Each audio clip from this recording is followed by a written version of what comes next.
আমি যদি কখনো পাগল হয়ে যাই, চেনা মুখগুলো হারিয়ে ফেলে নাম, সময়, রং,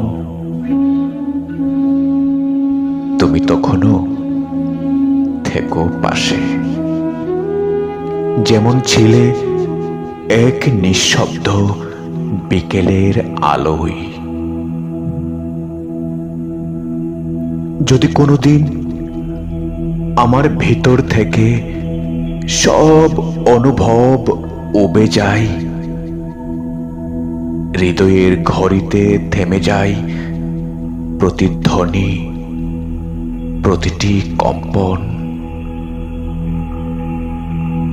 তুমি তখন আমার পাশে বসে তোমার কণ্ঠে আমারই লেখা পাঠ করিও ধীরে ধীরে।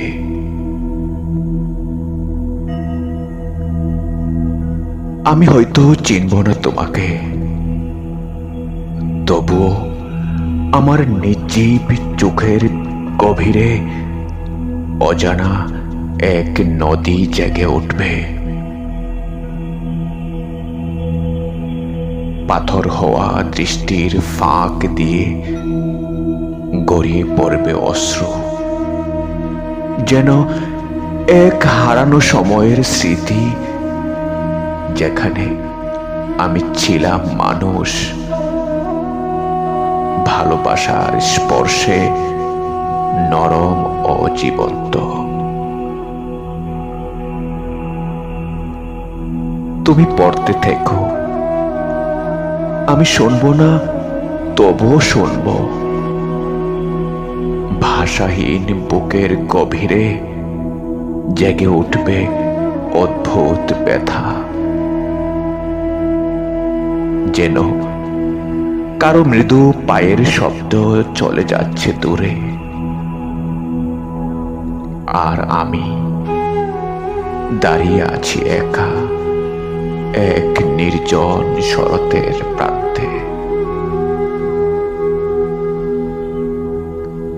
আমার পাগল হয়ে যাওয়া, বোবা হয়ে যাওয়া সবই হয়তো এক দীর্ঘ নিঃশ্বাস,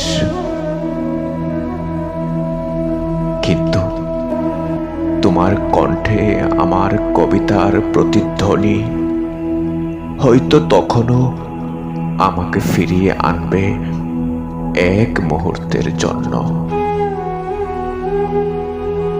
যেখানে আমি আবার তোমাকে চিনব, চোখের জলে নয়, হৃদয়ের অচেনা আলোয়।